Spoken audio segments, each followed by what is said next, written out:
Midangup na sa opisina sa Anti-Scam Unit ang grupo ni Virginia Turing nga gikan pa og Arakan, Cotabato. Human mas scam sa giapilan nga Gonzaga's Lechon nga usa ka investment scheme nga ginumalaan sa usa ka Jennifer Gonzaga, 22 anyos nga taga Kalinan, Davao City. Saysay sa mga nagreklamo, gisaad sa aran sila ni Gonzaga nga rilisan sa ilang gi-invest nga kwarta. Apan milabay na lang ang pipila ka bulan, hangtod karon wala pa mituman sa iyang gisaad si Gonzaga. Hinungdan nga nagpatabang na ang mga biktima sa Anti-Scam Unit. Dala ni Virginia sa iyang pag-adto sa opisina sa Anti-Scam Unit ang resibo sa iyang pag-cash in, kasulatan ug ang promissory note ni Gonzaga ngadto kaniya.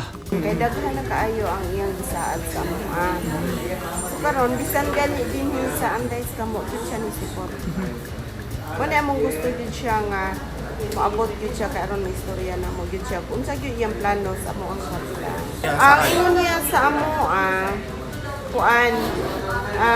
magbutang daw mi sa iyaha kay online man na niya magbutang daw mi sa iyaha o kita 50,000 kay may optional man 50,000.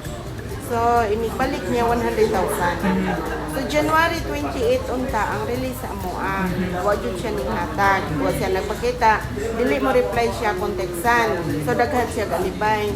Pagkasunod, February 10, release na po unta. Walang gihapon siya gisipot. Wag gihapon min niya gisipot.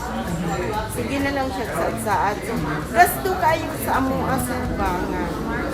Kuan siging biyahe bisag text na lang gud nga ni madayon okay rame pero manggod kay di siya mo reply parehas karon ang among sapot din siya man yung nagsulat sa promissory note nga hinay-hinay siya bayad sugod karong adlaw o kitsahan so ni anhi din Kuman wala siya. Tuig 2022 pa dihang nagsugod og invest sa iyang kwarta sa Gonzaga's Lechon si Joan Marie Florida. Diyang iyang nakita ug nabasahan ang Facebook page niini sa social media. Ang pinakaunan niyang kuan pa-invest katong one time savings laki December 2022 ma-release mo nagkuan ko February. 30,000 ang 1,000 1K mahimo siyang 3,500 mo to siya ang kuan ha one time savings then after nanapod siya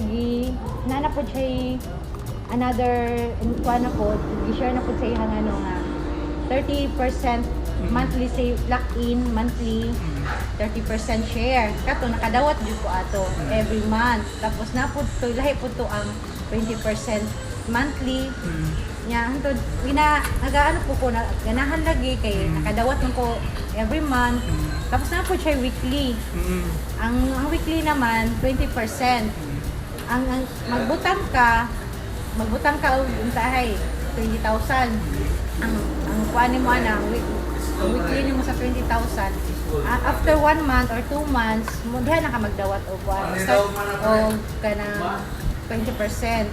Antod tanan-tanan pagkaabot og December mao na to nga misdanam ko mga due date gani nga dapat makuha na nako tanan. Pati ang mga kapital ginasulod pud nako balik, wala ko ginakuha.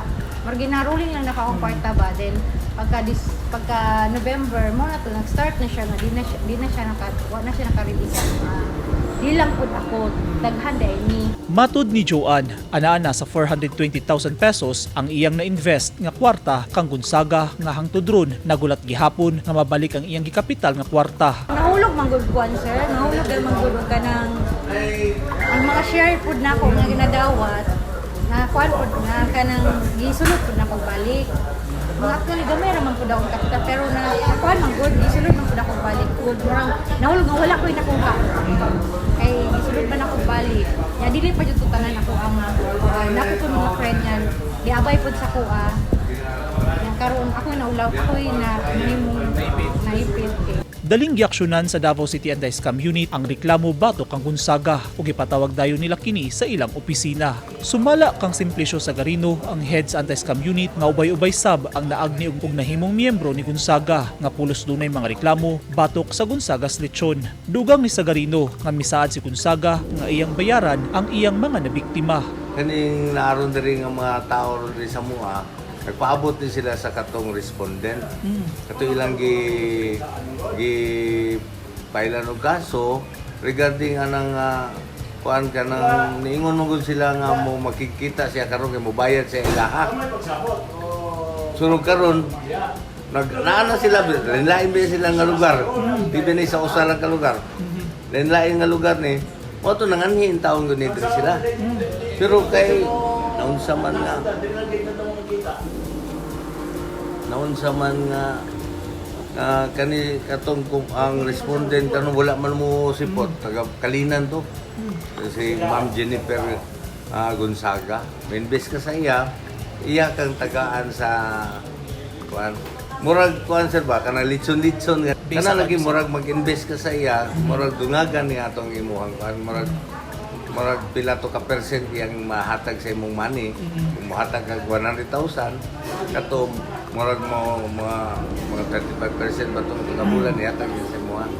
Padayon ang koordinasyon sa anti-scam unit kang Gonzaga ug sa mga nabiktima niini aron marisolba ang kaso. Desidido ang mga naagrabyado ni Gonzaga nga pasakahan siya og kaso ug galing magbagahi gyud kini nga mobayad sa iyang obligasyon ngadto sa mga na-scam. Kani sir kanang collection of sa money mo gani. Pero kung gusto sila o kanang kriminal, istapa. Okay. Istapa. Pero mas madali mo ito katong collection sa money kay naman ko tayo small claim court diri sa ato ang Hall of Justice. Sunod, pagka ng small claim court sir, ang ilang ginagawa niya, 1 million lang yun na. Ginakiter nila ko to 1 million. Kung grupo sila na hatag og 1M no 1M 100,000 200,000 antod kung maabot tong 1M kung 5 sila ka buok magkuan utong grupuha para mausalan siya ka waran. Pahimangno sa anti-scam unit sa publiko nga ampingan gyud pag-ayo ang kaugalingong kwarta ug dili basta-basta mutuo o magpadala sa mga nanggawas nga investment scheme sa social media aron dili mailad ug mahanaw ang gihaguan nga kwarta. Eugene Hinutan, Newsline Philippines, Davao Region. Stay safe.